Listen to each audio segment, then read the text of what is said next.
Assalamualaikum warahmatullahi wabarakatuh. Perkenalkan, nama saya Raisa Maharani dengan standbook F1D219007, mahasiswi Prodi Bioteknologi Universitas Halu Oleo. Pada video kali ini, saya akan memaparkan materi mengenai bioproses.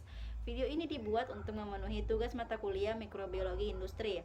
Adapun judul materi yang akan saya paparkan yaitu produksi penisilin oleh Penicillium Shirsogenum L112 dengan variasi kecepatan agitasi pada fermentor 1 liter.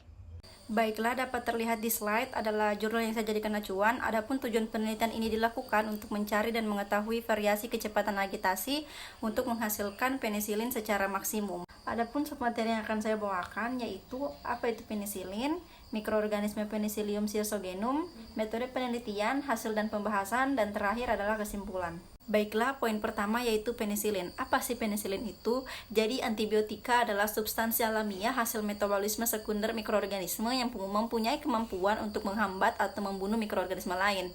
Beberapa kelebihan penisilin yaitu mempunyai spektrum yang luas, aktif terhadap bakteri gram positif, dan mempunyai toksisitas yang rendah, sehingga penggunaan penisilin dengan dosis tinggi tidak menyebabkan alergi.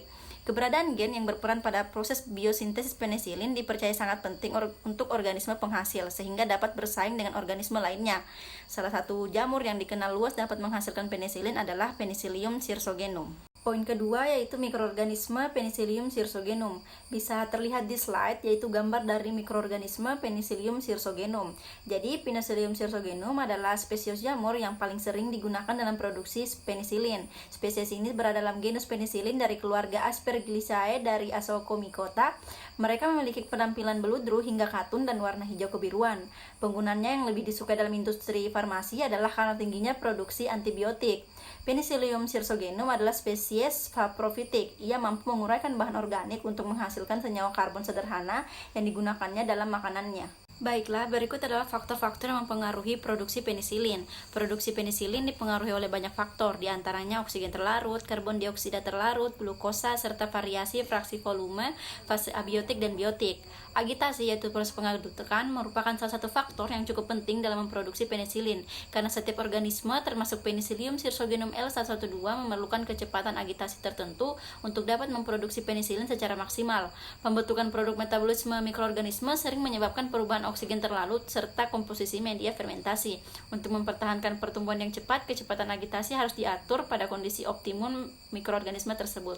Poin berikutnya yaitu metode penelitian. Adapun bahan yang digunakan pada penelitian ini yaitu mikroorganisme yang digunakan untuk memproduksi penisilin adalah Penicillium Shirsogenum L112. Selain itu untuk bakteri uji digunakan Bacillus subtilis, Salmonella typhus, Staphylococcus aureus, dan Escherichia coli yang diperoleh dari Pusat Pengembangan dan Penelitian Kimia Terapan LIPI Bandung. Adapun bahan kimia yang digunakan yaitu ekstrak ragi, asam fenil asetat, baktopekton, potato dextroagar, glukosa, agar bakto, susu bubuk, antifoam, natrium karbonat, kalium natrium tatarat, natrium bikarbonat, hidrogen arsenat, metil merah, metil biru, alkohol, asam klorida, dan air suling. Sedangkan alat yang digunakan yaitu ada inkubator, shaker inkubator, autoclave, fermentor, mikropipet, alat sentrifugasi, dan alat-alat yang umum digunakan di laboratorium, seperti yang terlihat di slide. Untuk metodenya sendiri terdiri dari 6 tahapan, seperti yang terlihat di slide. Yang pertama yaitu regenerasi Penicillium Shirsogenum L112. Sebanyak 1 oz biakan Penicillium Shirsogenum dipindahkan ke media agar miring steril 22% potato dextroagar. Selanjutnya diinkubasi pada suhu 30 derajat Celcius selama 7 hari. Yang kedua yaitu aktivasi. Biakan Penicillium Shirsogenum L112 yang telah diregenerasi disuspensikan dengan air suling steril. Dan yang ketiga yaitu fermentasi. Hasil aktivasi diinokulasikan. Inokulum yang ditambahkan 1% dari volume media fermentasi ke dalam media fermentasi, yang kemudian diinkubasi dengan variasi agitasi selama 240 jam pada suhu 28 derajat Celcius. Yang keempat yaitu penentuan berat kering sel. Endapan dikeringkan dalam oven pada suhu 70 derajat Celcius selama 72 jam atau sampai didapatkan berat kering sel yang konstan. Yang kelima yaitu pengukuran pH. Nilai pH contoh hasil sampling diukur dengan menggunakan pH meter yang telah dikalibrasi terlebih dahulu, dan yang terakhir yaitu uji aktivitas antibiotika. Sebanyak 10 mikroliter spernatant dimasukkan ke dalam lubang. Selanjutnya media agar diinkubasi pada suhu 30 derajat Celcius selama 24 jam. Zona bening yang terbentuk kemudian diukur untuk menentukan aktivitas antibiotika. Semakin luas zona bening, maka semakin tinggi aktivitas antibiotikanya. Poin berikutnya yaitu hasil dan pembahasan. Poin pertama yaitu pengukuran berat kering sel. Pengukuran berat kering sel dilakukan setiap 24 jam dan hasilnya ditunjukkan pada gambar 1 seperti terlihat pada slide. Dari gambar 1 dapat dilihat bahwa berat kering sel cenderung naik pada jam ke-48, kecuali untuk media dengan agitasi 100 rpm. Pada jam ke-168 sampai jam ke-240, berat kering sel cenderung turun untuk semua jenis variasi agitasi. Berat kering sel tertinggi terjadi pada jam ke-144, yaitu mencapai 0,124 gram per mililiter.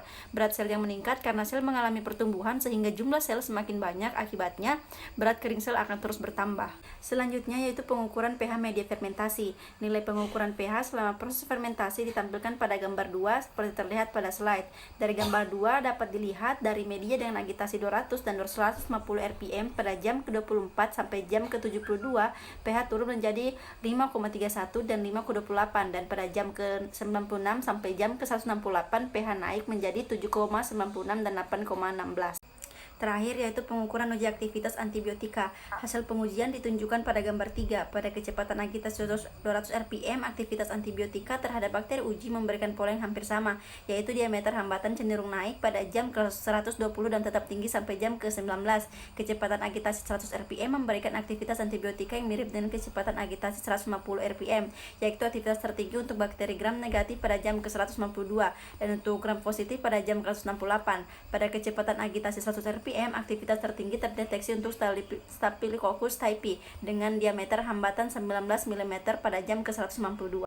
Adapun kesimpulan dari penelitian ini yaitu hasil penelitian ini menunjukkan bahwa kecepatan agitasi mempengaruhi produksi penisilin yang ditunjukkan dengan aktivitas antibiotika yang berbeda ketika kecepatan agitasi yang digunakan pada proses fermentasi berbeda. Kecepatan agitasi paling baik ditunjukkan pada produksi penisilin dan kecepatan agitasi 150 rpm dengan diameter hambatan sebesar 26, 25, dan 21 mm masing-masing untuk E. coli, Staphylococcus typhi, Staphylococcus aureus, dan Bacillus subtilis.